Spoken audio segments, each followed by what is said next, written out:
आनंद के साथ रहिएगा। मैं इसी तरह अच्छी अच्छी धीरे धीरे बात करता रहूँगा। देशभक्ति का भी एक कवि उधर जैसा बताया दादा ने, देशभक्ति की भी बात धीरे धीरे होगी। मुझे भी देशभक्ति करने का शौक था दादा। मैं सोचा कि मैं क्या करूं, तो मैं पुलिस में भर्ती होना चाहता था। अच्छा, दरोगा जी इधर बैठे हैं, तभी मैं सोच रहा था कि इधर वार्ड नंबर 18 इतना शांत क्यों बैठा है। हमारे यहाँ दरोगा नहीं, एसपी होता है, सीएसपी होता है, डीएसपी होता है, टीआई होता है, आईजी होता है। दरोगा दरोगा होता नहीं है, नहीं तो फिर वो नहीं। पुलिस पर दरअसल मैं कविता सुनाना बंद कर दिया हूँ।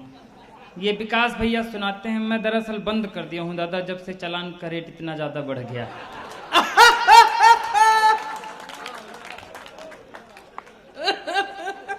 लेकिन मुझे भी देशभक्ति करने का जब भूत सवार था दादा, तो मैं भी एक मन आ गया था मेरे भी कि मैं पुलिस में भर्ती होना चाहता था। तो मैं जबलपुर ग्राउंड पहुंच गया। सामने एसपी साहब खड़े थे, हवलदार साहब खड़े थे। बोले सीना में फीता लगाओ, बताओ देश के लिए क्या कर सकते हो, तभी पुलिस में भर्ती हो पाओगे। साहब एकदम खून उबल रहा था एकदम। मैंने कहा मैं देश के लिए अंतिम सांस तक लड़ सकता हूँ। खुश नहीं हुए। बोले दूसरी बार फीता लगाओ, सीने में बताओ देश के लिए क्या कर सकते हो, तभी पुलिस में भर्ती हो पाओगे। साहब लहू का कतरा कतरा देश के नाम कर सकता हूँ, और क्या करूं, तब भी खुश नहीं हुए। बोले अंतिम मौका दे रहा हूं, ठीक से फीता लगाओ और बताओ देश के लिए क्या कर सकते हो, तभी पुलिस में भर्ती हो पाओगे। हम सीना में फीता लगाए और सांस फुला के बोले दादा भाई हम कह साहब ऐसा है कि हम 1.5 लाख तक दे सकते हैं।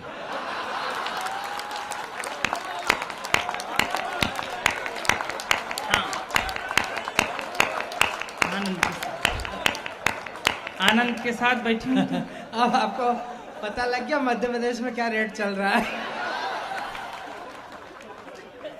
रेट वोट ये तो पुराना है, अब 10 लाख हो गया है। आप सबका आशीर्वाद मिलता रहे बस। थोड़ा अपडेट रहा कर। वो उस जमाने की बात है। हम आनंद के साथ रहिए। दरअसल क्या है, अभी तक जब तक ये सम्मान समारोह वगैरह चल रहा था, आप लोग एकदम शांत बैठे थे। इधर भाभी जी लोग भी कुछ आई हैं, उनके वजह से कुछ श्रीमान जी लोग, भैया लोग, ऐसे पतिदेव लोग बैठे थे एकदम डरे हुए, इस तरह मुंह बना के बैठे थे जैसे इस समय हनी ट्रैप से नेता अफसर डरे हुए। एकदम आनंद आनंद रहिए। तो एकदम मस्ती बजाना है तो एक बार पूरा सदन जोरदार ताली बजाकर बताइए तू चेहरा में कब। अरे मालूम पड़े कल से इसी का नाम नहीं आ जाए। ऐसे ही आनंद। दरअसल अभी विश्वास नहीं हो रहा था कि आप लोग श्रोता ही हैं। मेरे धोखा हो जाता है। विवाह के पहले मैं एक बार और आया था सपना कवि सम्मेलन पढ़ने। मैं उस समय गीतकार भी बहुत अच्छा था। दादा संचालन कर रहे थे, मुझको खड़ा कर दिया। हाँ ऐसा होता है। मैं विवाह के पहले जब आया, मैंने 15 मिनट तक आंख बंद करके गीत पढ़ा। अब जरा शंका थी थोड़ा थोड़ा कि जो लोग श्रोता नहीं है वो बताएंगे कि अंतिम पंक्ति में श्रोता ही बैठे हैं। हम 15 मिनट तक आंख बंद करके गीत पढ़े राजीव भैया की तरह। जब आंख खोले तो केवल एक ही श्रोता बचा था, बाकी सब चले गए थे। हम प्रणाम कर लिए उसको। हम कहे भाई साहब आपको मैं दंडवत प्रणाम करता हूं, बताइए मैं आपके लिए क्या करूं। आप ISI मार्क एकदम श्रोता है, बताइए मैं आपके लिए क्या करूं। तो वो हाथ जोड़ के बोला भाई अब कुछ मत करिए, और अगर आप शांत हो जाते तो मैं ये कुर्सियां और माइक लेके चला जाता। मैं टेंट वाला बैठा हूं अभी। आप शांत हो जाते। एकदम ताली वाली बजाते रहेंगे तो थोड़ा अच्छा लगेगा। आदत हो जाती। ये जैसे लाइट से माइक चल रहा है, ऐसे ताली की हम कवियों की आदत हो जाती। आदत किसी की खराब ना हो जाए, बड़ी खराब चीज होती है। हमारे मोहल्ले में एक बस कंडक्टर की शादी हुई तो आदत खराब थी। शादी की पहली रात जब अंदर गया तो बीबी से बोला कि थोड़ा और खसको, अभी 2 सवारी की जगह और खाली है। यहाँ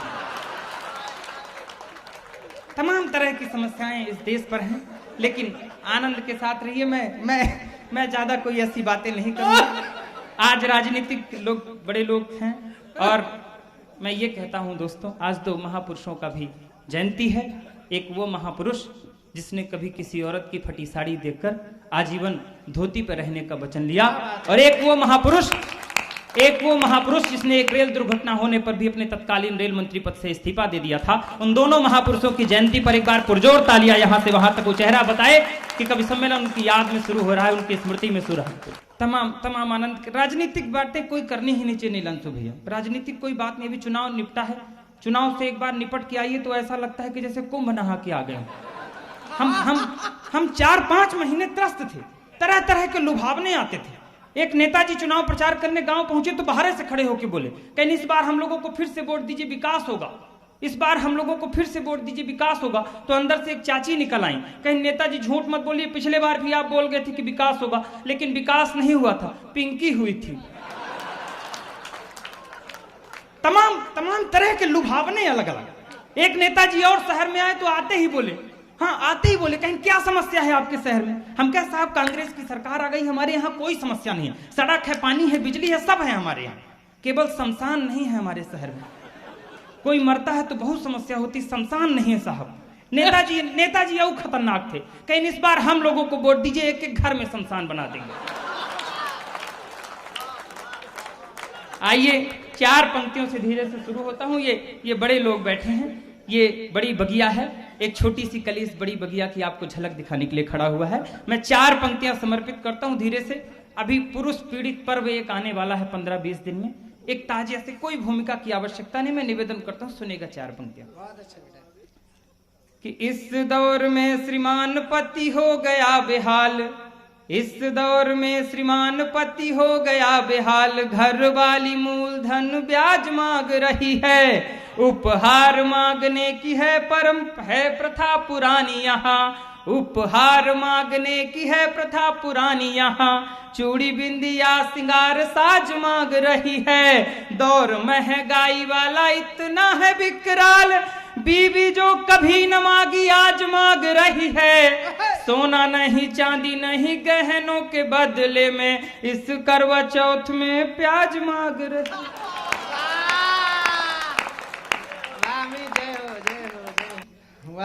मैं तरोताजा विवाहित पुरुष हूं, उभरता हुआ पति, कि मैंने एक शादीशुदा मित्र से ये पूछा, यार तुम ये बताओ दूल्हा घोड़े पे क्यों जाता है? ये नचिकेता ओज सुनाता है, मैं एक खोज की बात सुनाता हूँ। मेरे मन में एक बात आई दादा भाई कि आखिर दूल्हा घोड़े पे ही क्यों जाता है, गधे पे क्यों नहीं जा सकता? दादा 4 पैर का तो गधा भी होता है। अंतिम पंक्ति में आपको पता चलेगा कि दूल्हा गधे पे क्यों नहीं जा सकता है। अगर मजा आ जाए तो फिर अंतिम पंक्ति तक बता दीजिएगा पीछे तक। कि मैंने एक शादीशुदा, एक दिन वो मुझसे कह रही थी, कहीं जानते हैं आपको पाने के लिए मैंने 16 सोमवार के व्रत रखे। मैंने कहा अगर वो ना रखती तो? बोली फिर आपसे भी गया गुजरा मिलता। मैंने एक शादीशुदा मित्र से ये पूछा, हाँ बोली जानते हैं आपको शादी के पहले भी मैं बहुत अच्छी तरह से जानती थी, शादी के पहले भी मैं आपको आकर देखती थी घर में। मैंने कहा जब इतना देखती थी तो आखिर तुमने मुझ में क्या देख करके शादी की? बोली 1-2 बार मैंने आपको आपके घर में बर्तन मांजते हुए देखा था। मैंने एक शादीशुदा, अंतिम पंक्ति तक पहुंचिएगा कि दूल्हा गधे पे क्यों नहीं जाता है। मैंने एक शादीशुदा मित्र से ये पूछा, यार तुम ये बताओ दूल्हा घोड़े पे क्यों जाता है? उसने कहा जो यार याद मत दिलाइए, सोच कर उस दिन को आंसू आ जाता है। राज की बात यह मैं तुमको बता रहा हूँ, हालांकि कुंवारों को न बतलाया जाता है। और अंतिम बार घोड़े पे वो चढ़ता बेचारा है, उसके बाद खुद ही गधा बन जाता। ये आकाश से उतरते हुए टीवी चैनलों से किस तरह कुसंस्कार फैला है हमारे और आप सबके समाज में। इन्हीं कुसंस्कारों का ही प्रभाव है कि आज माँ बाप अपने बच्चों से ये उम्मीद नहीं करते कि मेरा बेटा मुझे खाना देगा या नहीं, बल्कि इस बात की भी चिंता करने लगे हैं कि मेरा बेटा मेरी चिता को आग देगा या नहीं। मैं 4 पंक्तियां समर्पित करता हूं, अगर ठीक लगे तो फिर आप सबका समर्थन मिले। कि खुशियां न पूछो यार पुत्र पैदा होने पर। एक पिता का पार्थिव रखा था, 4 बेटे उसके प्रदेश से आए थे, लेकिन दुर्भाग्य उस पिता का कि चारों बेटे अपने पिता को दाह संस्कार करने को तैयार नहीं थे। कोई अपनी बीमारी का बहाना कर रहा था, कोई 13 दिन छुट्टी ना मिलने का बहाना कर रहा था। वो दृश्य आंखों पर रखी और 4 पंक्तियां निवेदन करता हूं। कि खुशियां न पूछो यार पुत्र पैदा होने पर, परिवार वाले लोग नाचते व गाते हैं। बेटे की संवारने के लिए जिंदगी को रोज माता पिता सपने भी कितने सजाते हैं। वक्त का ये खेल देखो बेटे जब कमाने लगे, समय बदला। वक्त का ये खेल देखो बेटे जब कमाने लगे, सपने माँ बाप के वो आंसू बन जाते हैं। और अंतिम पंक्ति में एक शब्द का 2 अर्थ में प्रयोग किया है, अगर अंदर तक झकझोरे तो फिर पीछे तक हाथ खोलिएगा। वक्त का ये खेल देखो बेटे जब कमाने लगे, सपने माँ बाप के वो आंसू बन जाते हैं। कंधे पे पिता ने जिन बेटों को घुमाया कभी, वही बेटे आज कंधा देने में लजाते हैं। कंधे पे पिता ने जिन बेटों को घुमाया कभी वही बेटे आज। 4 पंक्तियां और समर्पित करता हूं, बड़े लोग बैठे कि मात पिता ईश्वर का रूप दूसरा थे यहाँ, लगता है जाने किस दौर की ये बातें हैं। इन बड़े लोगों के बीच शायद मैं कभी बन पाया या नहीं इनको सुनकर, लेकिन अंतिम पंक्ति में एक पलट और करता हूं अपनी बुद्धि से, अगर ठीक लगे तो आशीर्वाद दीजिएगा। मात पिता ईश्वर का रूप दूसरा थे यहाँ, लगता है जाने किस दौर की ये बात है। सुख बल जीवन का नहीं कुछ जान पाए, पढ़े भी नहीं थे किंतु बच्चों को पढ़ाते हैं। और अपनाने वाला भी जो बच्चों को खिलाते थे वो आज भी 2 रोटी बड़ी मुश्किल से पाते हैं। लोरियां सुना के बेटों को सुलाते थे कभी जो, आज बेटों की वो सुन गालियां सो जाते हैं। लोरियां सुना के बेटों को सुलाते थे कभी जो। आइए एक कविता समर्पित करता हूं जो पहले दौर का समय मेरे लिए निश्चित था। मैं एक कविता समर्पित करता हूं जो शायद अमित शुक्ला को इन बड़े लोगों के बीच खड़े होने के लायक बनाया। लेकिन ये सब संस्कार की बातें, हम सब रीवा सतना के लोग हैं आदित्य दादा, हमारा संस्कार जरा दूसरे तरह का होता है थोड़ा सा। हम ज्यादा संस्कारवान होते हैं, पूरे हिंदुस्तान में ही संस्कारवान। हमारे रीवा में अभी एक सज्जन खत्म हुए तो उनके 2 बालक थे, तो बड़ा वाला बोला कि छोटू तुम पिताजी की अस्थियां लेके चले जाओ इलाहाबाद, हम यहाँ 13वीं की तैयारी कर लें। वो चला गया तो 10 किलोमीटर पहले नैनी में जाम लग गया, तो वहीं नाले में पिताजी की अस्थियां निपटा के चला आया। अब जल्दबाजी, दरअसल हम संस्कारी वाले दादा। अब दूसरे दिन बड़ा वाला उठा तो उसको डर था कि ये पहुंचा नहीं वहां तक, तो भूमिका बांधने लगा। कहा छोटू, रात को बाबूजी सपने में आए थे और कह रहे थे कि छोटू हमको इलाहाबाद नहीं पहुंचाया, कहां तुम छोड़ आए बाबूजी को। छोटू और संस्कारवान था, कहा बाबूजी की हमको यही आदत नहीं अच्छी लगती भैया। 300 किलोमीटर यहाँ शिकायत करने चले आए, 10 किलोमीटर इलाहाबाद बचा था तो वहां नहीं जा सकते थे। ये हम लोगों का संस्कार ज्यादा है थोड़ा सही से, हम लोगों का कल्चर ही अलग है। सतीकांत दादा अभी पिछले महीने 2 महीने पहले भी रीवा गए थे, तो मैं इनको घुमाने के लिए ले गया, तो कहीं रीवा सतना ये थोड़ा सा डिजिटलीकरण नहीं हो पाया। हम कहे काहे, कहीं यहाँ डिवाइडर नहीं दिख रहे हैं सड़क के बीच। हम कहे दादा आप महानगर में रहते हैं, वहाँ डिवाइडर बनाए जाते होंगे, हमारे यहाँ प्राकृतिक रूप से डिवाइडर रहते हैं। लेकिन कैसे? हम कहे हर आधा किलोमीटर के बाद देखिए सड़क के बीचों बीच एक बैल खड़ा रहता है, वो डिवाइडर का भी काम करता है और ट्रैफिक हवलदार का भी काम करता है। आइए मैं एक कविता समर्पित करता हूँ, निवेदन करता हूँ जो मेरी परिचय की कविता है। 2.5 से 3 मिनट मैंने तालियां आपसे बजवा ली हैं। इस कविता की भूमिका केवल इतनी है कि मैं जब पति बना तो हर पुरुष का सपना होता है कि पति बनने के बाद पिता बनना। जब कवि एक पिता बनना चाहा तो कवि की कल्पना कहां से कहां तक गई। निवेदन करता हूं, कोई ताली नहीं, कोई बाह नहीं, मेरे मन से जुड़िएगा। अगर मैंने आपके चेहरों पर खिलखिलाहट लाने की कोशिश की है तो कसम उस खिलखिलाहट की थोड़ी देर मेरे मन से जुड़िएगा। चित्र बनाइएगा, छंद मुक्त रचना 2 से 2.5 मिनट। निवेदन करता हूं, मंच का भी आशीर्वाद चाहता हूं कि कल रात मैंने एक सपना देखा। सपने में कोई अपना देखा, एक अजनबी सी सूरत थी, देखने में बड़ी खूबसूरत थी। मैंने पूछा क्यों मौन हो तुम, प्यारी ये तो बताओ कौन हो तुम। बोली अभी तक धरती ने मुझे जाना नहीं। पापा क्या आपने भी मुझे पहचाना नहीं। मैं बहुत ही जल्द किलकारी मारने वाली हूँ, आपकी बेटी बनकर धरती में आने वाली हूँ। आंसू खुशी के छलकने लगे। पिता पुत्री जब सपने में मिलने लगे, मैंने कहा कन्यादान। मैं उस बच्ची से क्या कह रहा था, मैंने कहा कन्यादान महादान है, ये वेदों की शिक्षा थी। और किसी बेटी का पिता बनूं ये मेरी भी इच्छा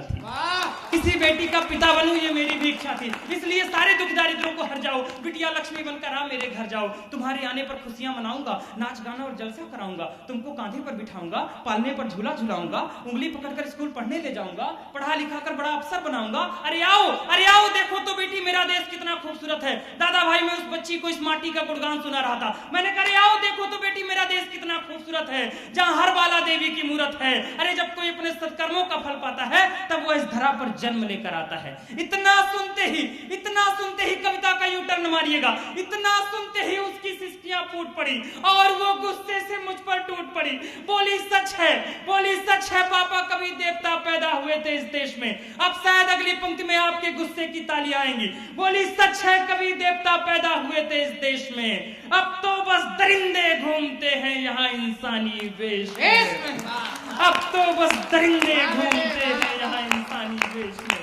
3 साल की बच्ची, 5 साल की बच्ची। सतना रीवा इतनी सी छोटी सी जगह हमारी, लेकिन उन दरिंदों से नहीं बच रहा है। माँ शारदा की नगरी में के बगल में खड़े होकर ये कह रहा हूं कि अगर कुछ ले जाना हो नवरात्रि में, उन कन्याओं का पूजन किया हो तो इस चिंतन को घर ले जाइएगा। कल सड़क पर चलते हुए किसी बच्ची की ओर कोई आंख उठाए तो सबसे पहले आपके कलेजे में दर्द उठेगा। ये संकल्प लेकर जाइएगा।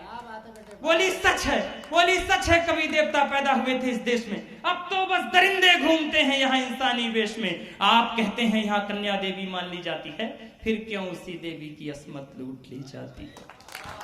मैं जैसे ही अपने पैरों पर खड़ी हो जाऊंगी, और वो बुच्ची बच्ची मुझसे क्या कह रही थी, अंतिम 4-6 पंक्तियां संभालिएगा। मैं जैसे ही अपने पैरों पर खड़ी हो जाऊंगी, आपको पता भी नहीं चलेगा कब बड़ी हो जाऊंगी। पिता के लिए पुत्री कभी बड़ी नहीं होती है। मैं जैसे ही अपने पैरों पर खड़ी हो जाऊंगी, आपको पता भी नहीं चलेगा कब बड़ी हो जाऊंगी। अरे आपका कलेजा तो उस वक्त दर्द से मचल जाएगा जब कोई भेड़िया आपकी खिलखिलाती कली को कुचल जाएगा, और आप उस भयानक दर्द को फिर सह नहीं पाएंगे, और उस घटना के बाद समाज में इज्जत से रह नहीं पाएंगे। इसलिए क्षमा कर देना। हम सब रोज बिटिया मांगते हैं उस परमात्मा से, लेकिन उस बच्ची का दर्द, इसलिए क्षमा कर देना। हे पिता क्षमा कर देना। मांगना तो भले कुछ मांग लेना ईश्वर से तुम, लेकिन भूल से भी औलाद अपनी बिटिया ना मांग लेना तुम।